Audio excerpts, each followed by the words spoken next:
后来乡亲回头继续来看，随着这个风台豆豆挖进台湾，屏东东港东琉球的船班伫中昼过昼了后，陆续来停航，会停到拜三。拜四才阁看状况恢复通行。小琉球迄边的码头，一透早就有真侪游客，都惊坐袂到尾帮船返来屏东。另外，小三通的航线，早起9点半了后，就全面停航了。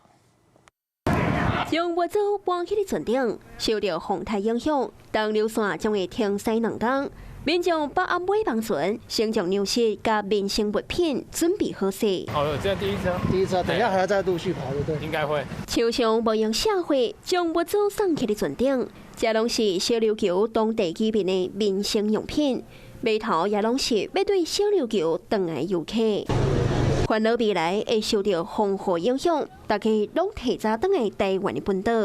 我们就预期待到今天，然后自己早回来，这样避开风险啦。对。有提早，原本是下午回来的，然后就原本想说11点，然后看浪又太大，就再更早回来。风台豆豆挖进台湾，南部外海海洋性甲真悬。屏东东流线船公司小说伫今日过昼了后停驶，按算会停到拜三。拜四是看海风决定，小琉球的居民也拢要回去红欢。今天要赶在船停驶之前回去，因为接下来就要2天的停航。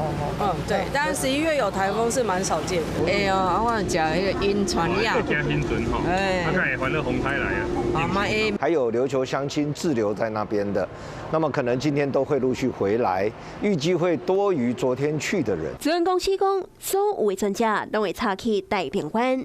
另外，小三通航线也公告停航的消息。今下暝的航线从早起9点半开始，双向全面停驶。风台就要来啊！各地航线看天气状况，决定当时要复航。提醒民众都要加注意航班的消息。Hello， 我是雷亚，想要抢先掌握最及时的新闻资讯吗？赶快订阅、按赞、开启小铃铛，锁定华视新闻 YouTube 频道。